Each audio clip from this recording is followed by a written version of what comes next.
나는 한상우 이른들이다. 평생은행에 몸담아 지점장으로 시작해 은행장 자리까지 올라갔다. 타인의 시선으로 보면 부족함 없는 인생이었다. 퇴직 후에도 경제적으로는 불안이 없었다. 연금과 오랜 세월 모아온 자산 덕에 노후가 보장된다는 안도감이 있었다. 그러나 내 삶의 무게는 돈으로 환산되지 않았다. 남들이 나를 철저한 금융인이라 부를 때조차 나는 늘 속으로 되뇌었다. 돈은 도구일 뿐 진짜 자산은 신뢰다. 나의 진짜 자산은 사실 돈도 자리도 아니었다. 바로 아내 은주였다. 대학 시절 도서관에서 처음 만난 그녀는 문학을 전공하던 학생이었다. 경제와 숫자에만 파묻혀 있던 내게 은주는 시와 소설로 세상을 열어주었다. 나는 그녀와 함께 있으면 내 삶의 균형이 잡히는 듯 했다. 결혼 이후에도 그녀는 내 삶의 중심이었다. 회식이 늦은 날 현관 센서 등이 먼저 켜지고 들어왔어요? 라는 그녀의 목소리가 집안을 덮어줄 때 나는 비로소 하루의 긴장을 풀 수 있었다. 우리는 함께 나이 들어갔다. IMF 외환위기, 은행 구조 조정, 퇴직 후의 공허함 수많은 굴곡이 있었지만 우리는 늘 같은 편에 섰다. 물론 다툼도 있었다. 그러나 결국 서로의 여백을 존중하는 법을 배웠다. 그 존중이 우리의 결혼 생활을 지탱했다. 은주는 내게 단순한 동반자가 아니라 나를 다시 제자리에 돌려놓는 힘이었다. 그러나 몇 해 전 그녀는 병으로 세상을 떠났다. 퇴원 수속을 마치고 병원 로비를 걸어 나오던 순간 내 삶의 절반이 잘려나간 듯 했다. 그 후 집은 단순한 벽과 가구만 남았다. 나는 매일 밤 그녀의 스카프를 머리맡에 두고 잤다. 향기가 옅어질수록 내 삶도 무너져 내리는 것 같았다. 아들 도윤은 내게 큰 자랑이었다. 어릴 적 나는 그에게 엄격하지 않았다. 오히려 관심과 시간을 주려 했다. 성적표보다 그의 눈빛을 더 중요하게 여겼다. 수학 문제를 풀지 못해 울던 그에게 라면을 끓이며 말했다. 틀리는 건 괜찮아. 다시 해보는 게 정답이야. 그 말은 그에게 오래 남았다 했다. 하지만 시간이 흐르며 우리는 조금씩 멀어졌다. 도윤이 결혼하고 자기 가정을 꾸린 뒤로는 자연스럽게 거리가 생겼다. 명절이면 웃으며 만났지만 웃음 뒤에는 침묵이 길게 늘어졌다. 은주가 떠난 뒤에는 그 침묵이 더 깊어졌다. 그는 나를 존중했지만 예전처럼 속 깊은 대화를 나누지는 않았다. 나는 어느새 성공한 은행장이자 동시에 외로운 노인이 되어 있었다. 어느 날 지인의 권유로 산악회에 나갔다. 봄바람이 부는 북한산 입구, 모자와 바람막이 차림의 사람들이 삼삼오오 모여 있었다. 나는 오래전부터 산을 좋아했지만 아내가 떠난 뒤로는 발길이 끊겼다. 다시 산에 오르려니 어색했다. 그런데 그곳에서 그녀를 처음 보았다. 크림색 바람막이를 입고 검은 모자를 눌러 쓴 한 여인, 지연서였다. 나보다 20살이나 어렸다. 52, 이혼 후 홀로 지내온 시간이 있었다고 했다. 처음엔 대수롭지 않게 생각했다. 그러나 산길을 오르다 그녀가 내 배낭끈이 헐거운 것을 발견하고 자연스럽게 고쳐주었을 때 나는 이상한 따뜻함을 느꼈다. 오랜만에 누군가의 손길이 내 일상에 스며든 순간이었다.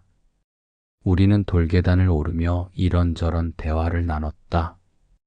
은행과 경제, 책과 삶, 각자의 외로움까지. 그녀의 말투는 지적이었고 태도는 단정했다. 과장되지 않은 고급스러움이 있었고 그 속에서 묘한 매력이 흘러나왔다. 나는 그녀의 눈빛에서 진심 어린 반응을 읽었다.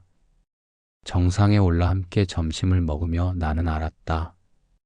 그녀의 매력은 단순한 외모가 아니라 품위 있는 대화와 자연스러운 배려에서 비롯된 것임을. 사람을 평가하는데 익숙한 내게 그녀는 계산 불가능한 감정의 영역이었다. 내 나이에 이런 설렘이 찾아올 줄은 몰랐다. 그날 산악회 산행이 끝나고 몇몇 사람들과 함께 근처 식당에 들렀다. 소주잔이 몇 차례 오가고 대화가 길어졌다. 평소라면 일찍 자리를 털고 나왔을 나였지만 그날은 달랐다. 내 옆자리에 앉은 지연서가 유난히 따뜻하게 웃어주었기 때문이다. 그녀의 웃음에는 젊음의 가벼움이 아니라 인생을 겪어낸 사람만이 가진 깊이가 있었다. 나는 오래 잊고 있던 설렘을 느꼈다. 술 기운이 돌자 우리는 조금 더 솔직해졌다. 나는 은주에 대한 이야기를 조심스럽게 꺼냈고 그녀는 이혼 뒤의 외로운 나날을 털어놓았다. 서로의 빈칸이 묘하게 맞아떨어졌다. 식당을 나설 때쯤 밖에는 비가 내리고 있었다. 가로등 불빛이 젖은 도로에 번져 흐르는 풍경이 낯설 만큼 아름다웠다. 우리는 택시를 잡았다. 창밖으로 빗물이 흘러내리고 차 안은 조용했다. 그 고요 속에서 나는 그녀의 손등에 살짝 손을 얹었다. 그녀는 손을 빼지 않았다. 오히려 천천히 내 손을 감쌌다. 그 순간 마음속에서 억눌려 있던 무언가가 풀리는 듯 했다. 택시는 도심 외곽의 작은 모텔 앞에 멈췄다. 방 안에 들어서자 빗소리가 창문을 두드리며 배경음악처럼 깔렸다. 나는 조심스러웠다. 그러나 그녀는 내 시선을 피하지 않았다. 오히려 먼저 다가와 내 얼굴을 두 손으로 감쌌다. 오랜 세월 동안 절제와 단정 속에 살아온 내게 그녀의 포옹은 예상치 못한 해방이었다. 우리는 더 이상 말이 필요 없었다. 서로의 숨결과 체온이 모든 대화를 대신했다. 그날 밤 나는 내가 여전히 살아있음을 느꼈다. 몸과 마음이 동시에 깨어나는 듯 했다. 그녀의 눈빛 속에서 나는 존중과 열정을 동시에 보았다. 단순한 욕망이 아니었다. 함께 있는 것 자체가 위로였고 오래 잊고 지낸 사랑의 감각이었다. 아침이 밝았다. 창문 틈으로 들어온 빛이 그녀의 얼굴에 스며들었다. 나는 커피를 내려 그녀에게 건넸다. 그녀는 피곤한 얼굴로도 환하게 웃으며 말했다. 상호 씨, 나 이런 웃음 정말 오랜만이에요. 그 말에 나는 대답 대신 잔을 함께 들었다. 우리는 그 순간 새로운 계절이 시작되었음을 알았다. 나는 며칠 동안 마음이 들떠 있었다. 오랜 세월 무겁기만 했던 가슴에 설렘이 들어온 건 처음이었다. 연서와의 밤이 단순한 충동이 아님을 나는 직감했다. 우리는 산과 책, 삶과 상실을 공유했고 서로의 체온에서 위로를 얻었다. 나는 더 이상 외로움 속에서 스스로를 가두고 싶지 않았다. 그래서 결심했다. 이 기쁨을 내 아들 도윤과 가족들에게도 알리자고. 일요일 저녁 도윤의 집으로 향하는 발걸음은 묵직했다. 현관 앞에서 벨을 누르며 심장이 두근거렸다. 손주들의 웃음소리가 안에서 새어나왔다. 거실에 앉아 잡채와 멸치볶음이 놓인 식탁 앞에서 나는 조심스레 말을 꺼냈다. 도윤아, 내가 다시 결혼을 하려고 한다. 함께하고 싶은 사람이 생겼어. 그 순간 공기가 얼어붙었다. 숟가락 소리가 멈췄고 며느리 미래의 표정은 굳어졌다. 도윤은 잠시 나를 바라보다가 차갑게 입을 열었다. 아버지, 요즘 세상에 노인을 노린 사기 결혼이 얼마나 많은지 아십니까? 꽃뱀 같은 여자들이 얼마나 많은데요. 나는 놀라 숨이 막혔다. 내가 느낀 사랑이 꽃뱀이라는 단어로 치환되는 순간 가슴이 저려왔다. 미래는 스마트폰을 꺼내 여러 기사를 보여주었다. 70대 노인 재산 빼앗긴 사례, 중년 여성의 결혼 사기라는 제목들이 눈앞에서 춤췄다. 보세요, 아버님. 너무 똑같지 않습니까? 나는 그들의 말이 단순한 걱정만은 아님을 알았다. 속으로는 내 재산과 집, 상속 문제를 염려하고 있었다. 그들은 나를 사랑해서가 아니라 자신들의 몫을 지키기 위해서 이런 말을 하는 것이 분명했다. 그러나 대놓고 그걸 인정할 수 없으니 사기 걱정이라는 옷을 입혔을 뿐이었다. 나는 깊은 한숨을 내쉬며 말했다. 나는 너희 엄마를 떠나보내고 너무 오랫동안 혼자였다. 이제야 다시 웃을 수 있게 되었는데 너희는 내 행복을 그렇게 의심해야 하니? 도윤은 눈을 피하지 않았다. 아버지, 저희가 반대하는 건 사랑이 아닙니다.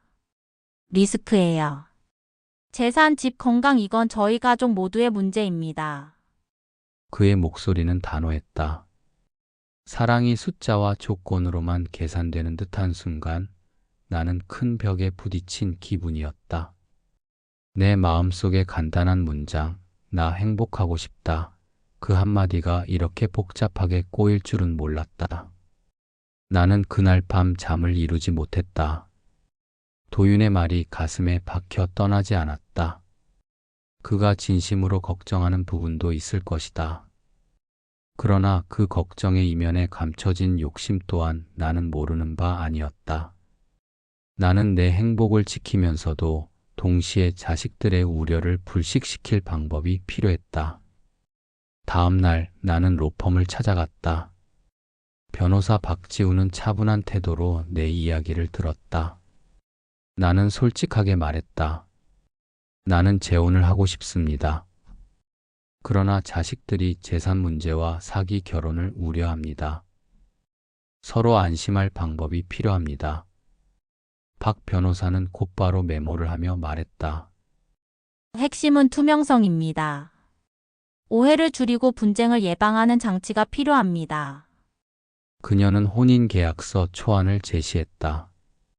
합의서 주요 조항으로 재산 분리, 거주권 공동계좌 운영, 부채 보증 금지, 증여 제한 등등 구체적으로 적시되어 있었다. 나는 서류를 바라보며 무겁게 숨을 내쉬었다. 사랑을 계약으로 묶는 것이 가슴 아팠지만 동시에 사랑이 오해로 무너지는 것을 막을 수 있다면 필요하다고 생각했다. 사랑을 가두려는 게 아닙니다. 오히려 사랑이 의심으로 흔들리지 않게 지켜주는 울타리라고 생각하세요. 변호사의 말이 귓가에 남았다. 나는 변호사와 함께 정리한 계약서를 들고 집으로 돌아왔다.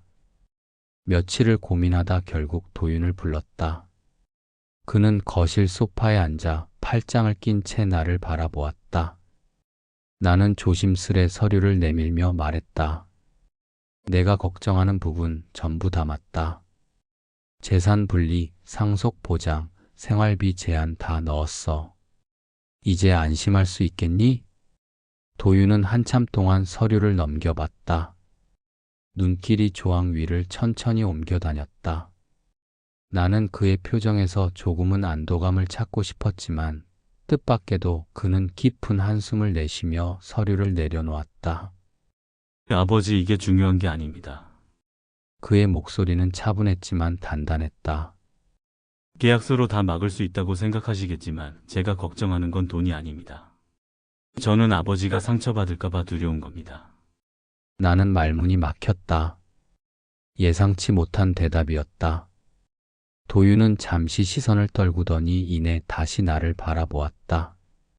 아버지 젊을 때의 사랑은 상처를 입어도 다시 회복할 힘이 있지만 지금 아버지의 나이에서 받는 상처는 회복이 쉽지 않습니다. 그래서 제가 이렇게 고집을 부린 겁니다. 만약 그분이 진심이 아니라면, 만약 시간이 지나 마음이 변한다면 아버지는 어떻게 버티시겠습니까? 그의 말은 날카로우면서도 동시에 따뜻했다. 속내에 재산 문제의 불안이 깔려 있다는 걸 모르는 건 아니었다. 하지만 그 위에 더 씌워진 부모를 지키고 싶다는 마음 또한 거짓은 아니었다. 나는 천천히 고개를 끄덕였다. 내 마음은 알겠다. 하지만 나는 이번만큼은 내 행복을 포기하고 싶지 않다. 내 엄마를 떠나보낸 후 너무 오래 외로웠다. 다시 웃을 수 있게 되었는데 이번에도 물러나면 나는 살아있는 의미를 잃을 것 같다.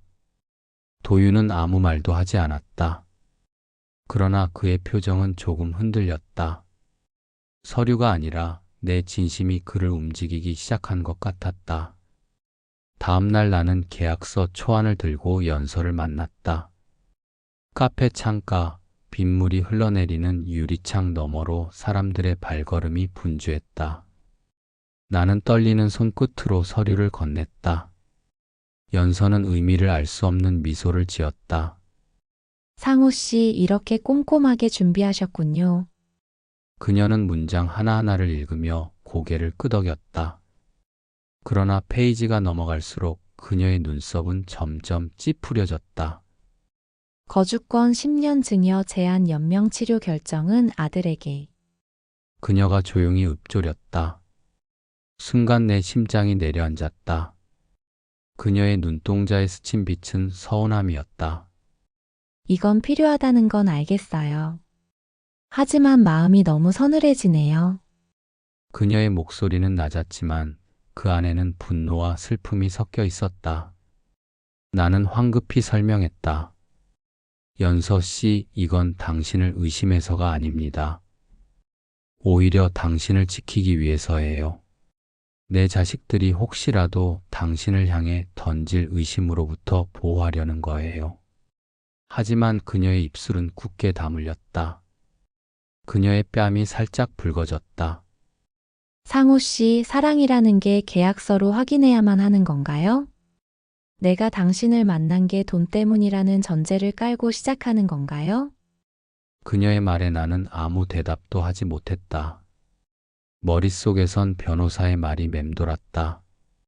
사랑을 가두는 게 아니라 사랑이 의심으로 망가지지 않게 하는 울타리.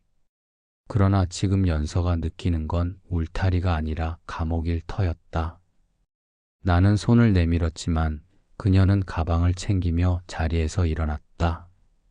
조금 생각할 시간을 주세요. 그 말은 짧았지만 그 속에 담긴 무게는 컸다. 그녀의 뒷모습이 카페 문을 열고 빛 속으로 사라질 때 나는 오래전 은주를 떠나보내던 병원 로비에 그날이 겹쳐졌다. 남겨진 계약서가 내 앞에 있었다.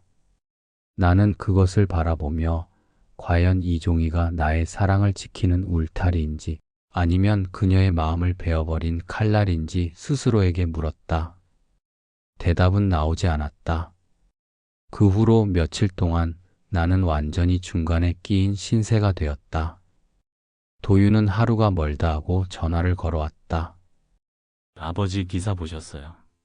70대 노인 재혼 사기 사건 또 터졌습니다. 그는 링크를 메시지로 보냈다. 노인 재산 빼앗긴 후 홀로 요양원 간 사연 같은 제목들이 줄줄이 달렸다. 나는 한숨을 내쉬며 읽음 표시만 남겼다. 반면 연서는 연락을 거의 하지 않았다. 카톡 프로필 사진이 사라지고 상태 메시지에는 생각 중 세 글자만 달랑 남았다. 그 세 글자가 나를 하루 종일 흔들었다. 심지어 며느리까지 단톡방에 이모티콘을 보냈다. 미간 찌푸린 토끼가 방패를 들고 있는 그림이었다. 그 옆에는 방어 자세 필수라는 캡션이 붙어 있었다. 순간 허탈한 웃음이 터졌다. 내가 언제 사기꾼과 결혼할 만큼 어리석은 노인이 되었단 말인가. 그러나 동시에 서러움이 밀려왔다. 나는 점점 웃음과 눈물이 뒤섞인 삶을 살았다. 낮에는 혼자 라면을 끓이며 사랑세금이라는 단어를 떠올렸다. 의심 비용, 설득 비용, 체면 비용. 라면이 끓어넘치는 소리에 허겁지겁 불을 끄면서도 내가 꼭 한 편의 코미디에 출연한 듯한 기분이 들었다. 어느 날은 도윤이 집에 찾아와 엑셀 파일을 펼쳤다. 아버지 가정경제 리스크 지수를 계산해 봤습니다. 0부터 100까지인데요. 이번 결혼은 85점입니다. 나는 한참을 쳐다보다가 물었다.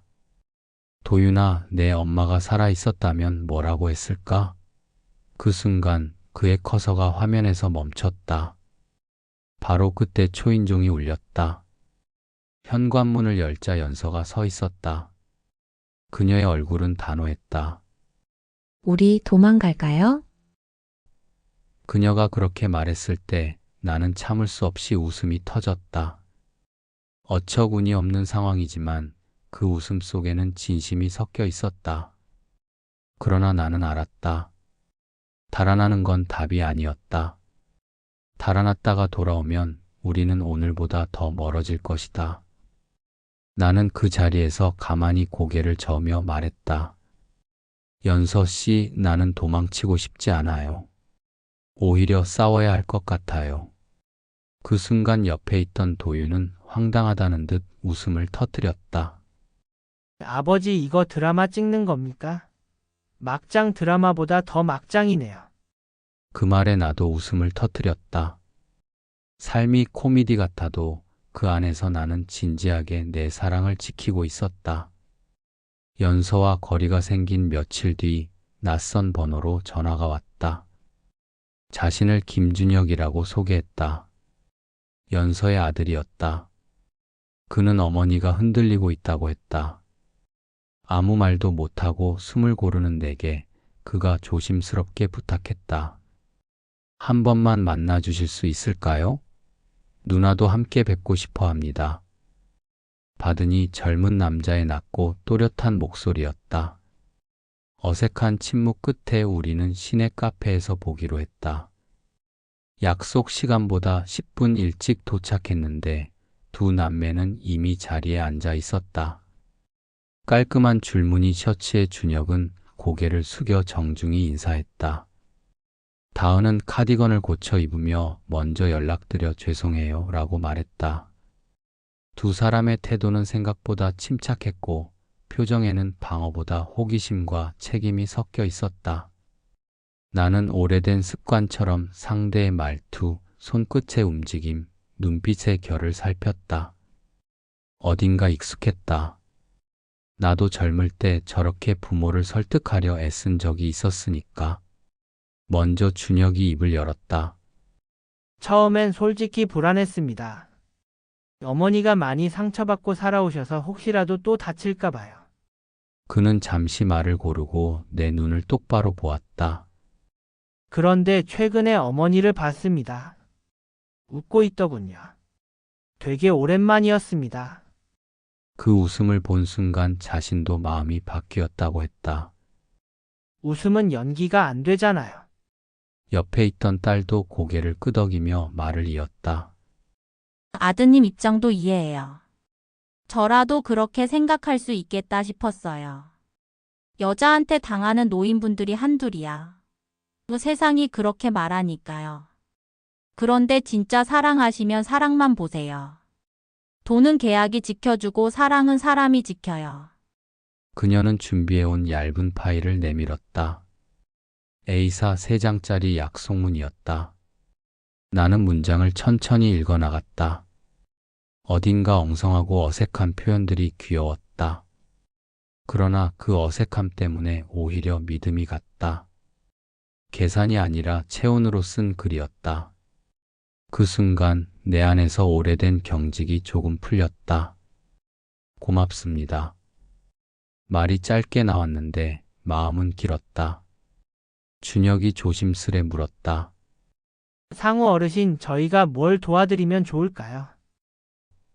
나는 잠시 생각하다가 솔직하게 말했다. 내 아들이 반대가 심해요. 그 마음을 풀어야 합니다. 나도 내 방식대로 설득했지만 자식의 말은 자식이 제일 잘 듣거든요. 준혁의 눈이 반짝였다. 공손하지만 추진력이 있어 보였다. 그날 저녁 도윤에게서 연락이 왔다. 아버지 연서 씨 자녀분들이 만났습니다. 참 신기하네요. 두 분 다 괜찮은 분들이네요. 그의 목소리에 아주 작은 미소가 섞여 있었다. 그 미소는 예전 우리가 밤 산책을 하며 나눴던 긴 말 대신의 신호 같았다. 그날 밤 나는 오랜만에 깊이 잠들었다. 꿈속에서 은주의 스카프와 연서의 손수건이 빨랫줄에 나란히 걸려 있었다. 바람이 불어 두 천이 서로를 스치고 그 스침이 파문처럼 마당 전체로 번졌다. 깨어나 보니 새벽이었다. 커튼 틈으로 여명이 스며들었다. 나는 스스로에게 낮게 말했다. 사랑은 나란히 가는 것. 그리고 핸드폰을 들어 연서에게 메시지를 보냈다. 내일 아침 커피는 내가. 짧은 이모티콘 하나가 곧장 돌아왔다. 작은 하트. 그 작은 도형이 방 안의 빈 곳들을 따뜻하게 메웠다. 우리는 결혼식을 하지 않았다. 대신 생활의 의식들을 정성스럽게 쌓아 올리기로 했다. 내가 먼저 일어나 필터를 적시고 커피를 내리면 연서는 부엌에서 국 끓는 소리를 불러왔다. 어떤 날은 서로 역할을 바꾸었다. 서툴러도 괜찮았다. 서툼은 웃음을 만들고 웃음은 친밀의 벽돌이 되었다.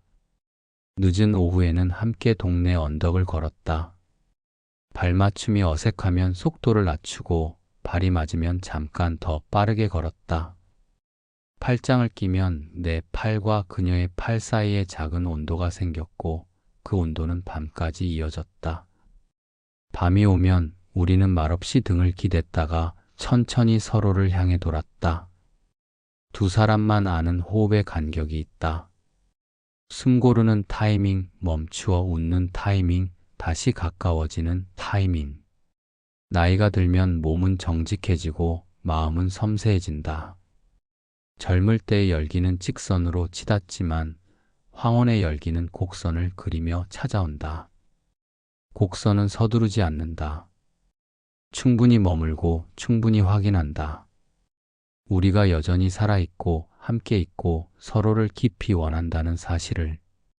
어느 날은 빗소리가 리듬을 만들었다. 창문을 두드리던 물방울이 점점 느려지다 멈추면 우리는 동시에 웃었다. 또 어떤 밤엔 바람이 커튼을 살짝 흔들었고 그 그림자가 벽을 타고 흐르며 이야기의 배경이 되었다. 굳이 단어를 고르지 않아도 통하는 순간들이 있었다. 손끝이, 이마가, 어깨가 말을 대신했으니까. 우리는 서두르지 않았지만 결코 망설이지도 않았다. 서로의 예가 먼저였고 그 다음에 예의가 따라왔다. 가끔은 내 몸이 예전 같지 않아 스스로 속상했다. 무릎이 말을 안 듣는 날은 오르막을 피했고 허리가 뻐근한 날은 눕는 위치를 바꿨다. 그럴 때마다 연서는 장난스럽게 속삭였다. 요령이 늘었네요, 상우 씨. 처음에는 크기만 했는데. 나는 웃으며 받아쳤다. 연습이 주는 선물이지. 두 사람의 농담엔 안심이 묻어났다.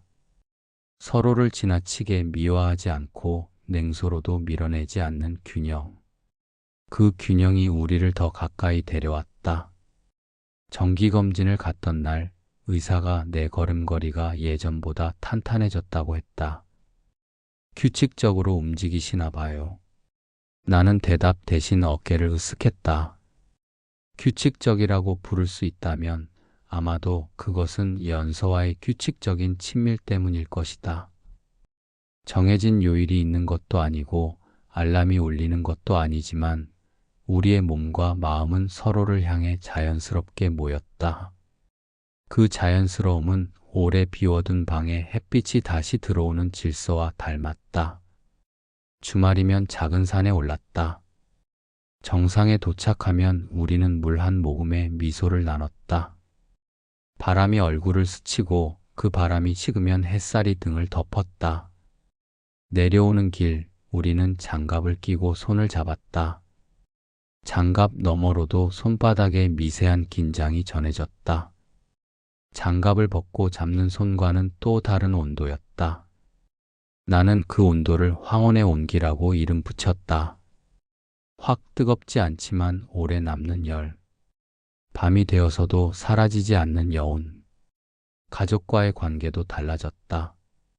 어느 저녁 도윤과 미래, 손주들이 우리 집 식탁에 앉았다. 반찬이 돌고 웃음이 오갔다. 미래가 슬쩍 물었다. 아버님, 요즘 공동계좌 상한 잘 지키시나요? 그 말에 모두가 웃었다. 나는 젓가락으로 탁탁 박자를 찍으며 답했다. 그 상한은 사랑 초과분으로 매달 넘는다. 손주가 초과분이 뭐야? 라고 묻자 도윤이 머리를 쓰다듬으며 좋은 거야 라고 했다. 예전 같으면 농담을 삼키고 눈치를 봤을 텐데 이젠 웃음이 식탁의 기본 양념이 되었다. 연서의 자녀들도 종종 들렀다. 준혁은 아직 어색한 듯 내게 존댓말을 유지했지만 눈빛은 부드러워졌다. 다은은 냉장고를 열어보며 김치가 줄었네요. 엄마, 내가 담가 올게요 라고 했다. 그날 밤 설거지를 하며 나는 문득 깨달았다. 가족은 피로만 묶이지 않는다. 돌봄의 방향으로도 연결된다. 서로에게서 덜어내고 서로에게 더하는 시간의 총합이 가족을 만든다. 우리는 그 총합을 함께 쌓는 중이었다. 가끔은 은주의 스카프를 만지작거렸다. 여전히 그립다. 그리움을 지운 게 아니라 그 곁에 또 다른 색의 천을 걸어둔 것이다. 스카프 옆에 연서의 손수건이 나란히 있다. 바람이 불면 두 천이 서로를 스친다. 나는 그 스침을 볼 때마다 속으로 중얼거린다. 덧셈이 아니라 겹쳐 쓰기. 인생은 덧셈으로만 완성되지 않는다. 새 출발이 과거를 지우는 게 아니라 그 위에 다른 문장을 포개어 적는 일. 그 포개짐이 나를 살리고 우리를 뜨겁게 했다. 우리는 여전히 왕성했다. 그 왕성함은 과시가 아니라 확인의 왕성함이었다. 오늘도 서로를 원하고 내일도 서로를 선택하겠다는 확인. 때로는 나의 느린 호흡을 맞추느라 그녀가 기다려 주었고, 때로는 그녀의 깊은 숨을 따라가느라 내가 속도를 바꿨다. 그렇게 맞추고 바꾸는 일 자체가 우리를 단단하게 했다. 몸의 대화가 끝나면 우리는 잠시 멈춰 천장을 바라보았다. 그러면 늘 같은 생각이 올라왔다. 살아있다. 그 감각이 밤을 환하게 했다. 잠들기 전 나는 커튼을 걷고 창밖을 바라본다. 먼 아파트 창이 작은 별처럼 반짝인다. 가끔은 그 불빛들 속에 수많은 사연이 있다 생각한다. 누군가는 헤어지고 누군가는 시작하고 누군가는 다시 만난다. 나는 늦게 시작한 사람이다. 그러나 늦게 시작한 사랑이 반드시 얕은 것은 아니다. 때늦은 꽃이 유난히 지나듯 우리의 사랑도 지냈다. 다음 날 아침 연서가 먼저 일어나 부엌에서 컵을 부딪히는 소리가 난다. 나는 그 소리를 인생의 알람이라고 부른다. 또 하루가 열린다. 우리는 또 한 번 서로를 택한다. 침대 머리맡 스카프와 손수건이 고요하다. 손을 얹고 마음속으로 인사를 건넨다. 은주야, 잘 지내지? 나도 잘 지낸다. 연서와 함께 당신이 바라던 방식으로. 그러고는 돌아눕는다. 따뜻한 손이 다가온다. 밤은 깊고 우리는 살아있다. 사랑은 늙지 않는다. 다만 누군가 먼저 용기를 내야 할 뿐이다. 오늘은 내가, 내일은 그녀가 그렇게 번갈아 용기를 낸다. 그 교대가 우리의 활력이고 왕성함이고 봄이다.